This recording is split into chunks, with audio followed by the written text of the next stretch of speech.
الآل نور من سراج محمد، والصحب نثر يديه بالأطياب، رحماء بينهم ولكن في الوغى. الحمد لله رب العالمين والصلاة والسلام على نبینا محمد و علی الاسد. شوهر قبلی سلمه بود و پسر عمه رسول الله صلی الله علیه و سلم هست و مادر ابو سلمه و عبدالله ابن عبدالاسد بره هست و بره دختر عبدالمطلب و در واقع می شود ابو سلمه می شود پسر عمه رسول الله صلی الله علیه و سلم. اگر به خاطرتون باشد در جلسات قبل هم خدمت شما معرفی کردم این ابو سلمه را که ابو سلمه علاوه بر این که پسر عمه رسول الله صلی الله علیه و سلم هست، برادر رضاعی رسول الله و همچنین برادر رضاعی حضرت حمزه رضی الله تعالی عنه هستند. و ابو سلمه فرزندی داشتند به نام سلمه، به همون گونه که سلمه و ابو سلمه هر دو به این کنیه و به نام این فرزندشون این لقب را و این کنیه را در واقع به خود گرفتند. رسول الله صلی الله علیه و سلم این سلمه را با یکی از دختران حضرت حمزه رضی الله تعالی عنه ازدواج دادند. سلمه را با امامه دختر حمزه ابن عبدالمطلب ازدواج داد و این ازدواجی بود که رسول الله صلی الله علیه و سلم به صلاح دید خیش این ازدواج را برقرار کردند و سلمه و امامه را در واقع در کانون یک خانواده قرار دادند و با این دو نفر یک خانواده جدیدی را برایشون تشکیل دادند. داستانهای سلمه رضی الله تعالی عنها و زیرکی ایشان در تاریخ اسلام برای ما نقل شده که ایشان واقعا یکی از زنان بسیار مبارکی بودند و همسران رسول الله صلی الله علیه و سلم و مشوره ایشان و رأی ایشان در قضیه صلح حدیبیه بسیار کارآمد شد و رسول الله صلی الله علیه و سلم بر مشوره ایشان عمل کرد. آنگاهی که رسول خدا صلی الله علیه و سلم دستور دادند به اصحاب خودش که بروند و قربانی ها را ذبح بکنند، اما متوجه شد که اصحاب رسول الله صلی الله علیه و سلم باز هم منتظر بودند که دستوری دیگر از جانب رسول الله برسد. شاید رسول الله صلی الله علیه و سلم دوباره فرمانی صادر بکنند و دستور بدهند که مسلمانان به طرف مکه حرکت بکنند، اما این دستور نهایی رسول الله صلی الله علیه و سلم بود. رسول خدا رفت پیش حضرت سلمه رضی الله تعالی عنها و فرمود که سلمه، من این اصحاب را دستور دادند که بروند قربانی هایشان را ذبح بکنند، هدایا را ذبح بکنند، اما کسی اطاعت نمی کند، گویا هنوز هم منتظر هستند که شاید احتمال این باشد که باز هم به مکه بروند.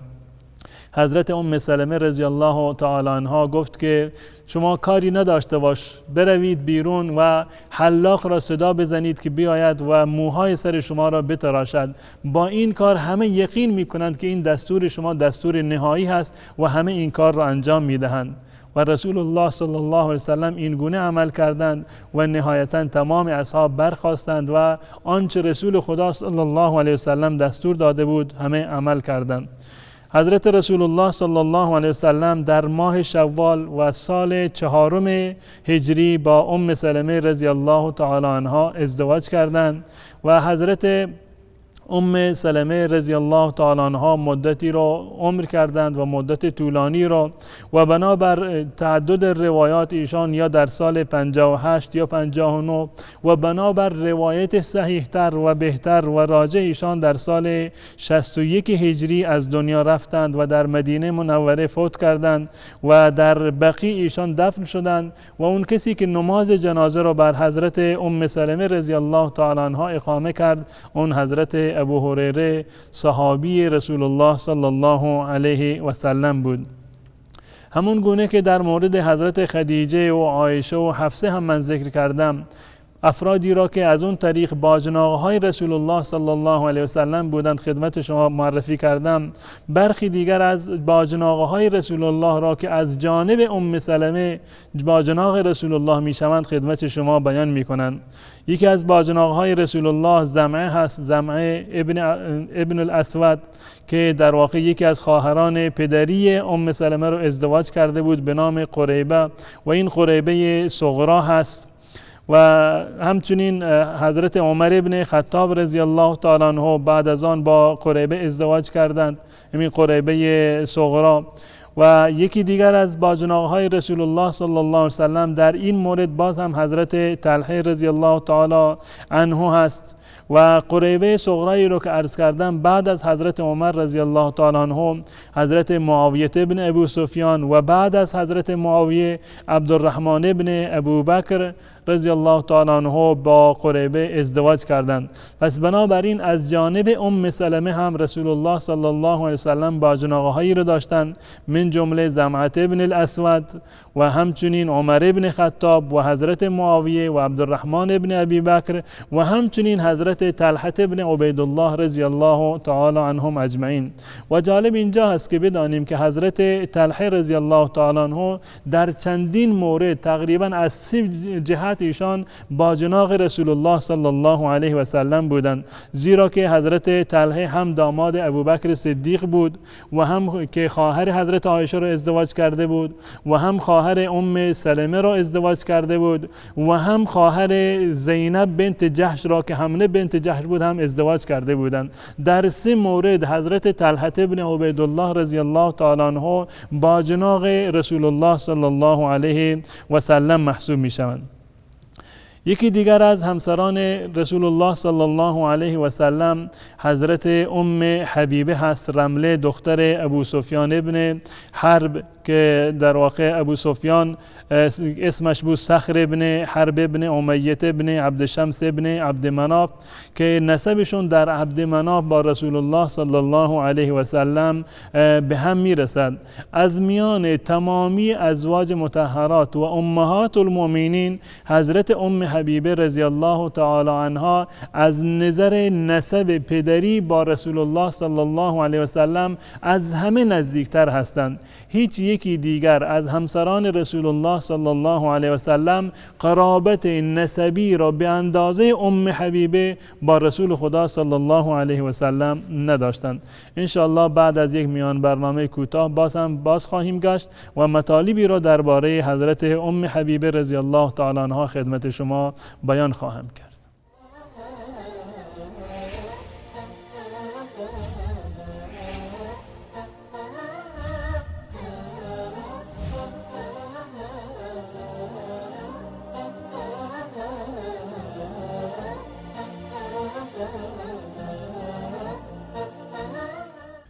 آری بینندگان عزیز و ارجمند، حضرت ام حبیبه رضی الله تعالی عنها رمله دختر ابو سفیان هستند و یکی از ازواج مطهرات رسول الله صلی الله علیه و سلم. یعنی این که ایشان ترجیح دادند و صلاح دانستند که با دختر ابو سفیان ازدواج بکنند. این نخستین ارتباط رسول الله صلی الله علیه و سلم با بنی امیه نیست. قبل از این هم ارتباطهایی وجود داشته و بعد از این ازدواج اهل بیت رسول الله صلی الله علیه و سلم با خاندان بنی امیه و با خاندان ابو سفیان و معاویه ازدواجهایی رو در واقع انجام دادند و این ازدواجها نشان از این دارد که رسول الله صلی الله علیه و سلم این خاندان را و فرزندان ابو سفیان را و معاویه را یک خاندان شریفی می دانستند، یک خاندان با ایمانی می دانستند، زیرا که رسول الله صلی الله علیه و سلم به ما مسلمانان و پیروان خودشون این دستور را دادند و این پیشنهاد و توصیه را فرمودند که اگر می خواهید زنی را ازدواج بکنید، به خواستگاری یک انسانی بروید و زنی برای خودتان انتخاب بکنید، حتما حتما اون موردی را که صاحب دین باشد، اون زنی را که دیانت و دین داری داشته باشد، اون رو برای خودتون انتخاب بکنید. و ایشان فرمودند فظفر بذات الدین، اون کسی را که دیندار هست و اون زنی را که متدین هست اون رو برای خودت انتخاب بکن. قطعا ما میدانیم که انسانهای شریف، انسانهای با نسب و حسب، انسانهایی که شرافتمند هستند و یک شرف نسبی و حسبی را دارند، قطعا اونها دنبال اون کسانی میروند برای ازدواج و برای وصلت کردن که در حد خودشان باشد و از نظر شرعی و تعبیر شرعی کفشان باشند و بتوانند با اونها ازدواج بکنند. و این ازدواج رسول الله صلی الله علیه و سلم با حضرت خدیجه، با حضرت عایشه، با حضرت حفصه و همچنین با حضرت ام سلمه و ام حبیبه و بقیه ازواج مطهرات نشان این هست که رسول الله صلی الله علیه و سلم با شناخت دقیقی که از این خانواده ها داشتند، این خانواده ها را لایق دیدند و شایسته دانستند برای اینکه با این خانواده ها این وصلت را انجام بدن. همون گونه که قبلا عرض کردن، حضرت ام حبیبه رضی الله تعالی عنها نزدیکترین همسر رسول الله صلی الله علیه وسلم به رسول خداست از جهت نسب پدری و بقیه همسران ایشان همه از جهت نسبی دورتر هستند از حضرت ام حبیبه رضی الله تعالی عنها. و مادر ام حبیبه در واقع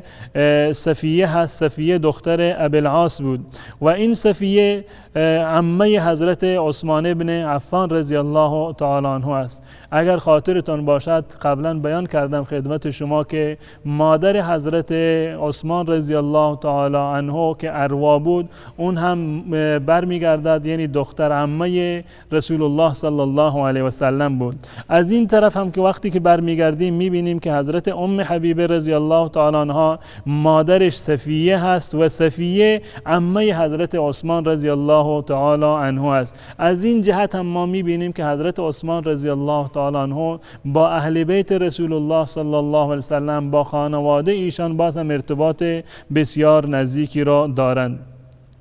حضرت ام حبیبه رضی الله تعالی عنها واقعا ایمانی را که داشتند ایمان صادقانه‌ای بود، ایمان واقعی بود که ایشان داشتند و هیچگاه از این ایمان خودشون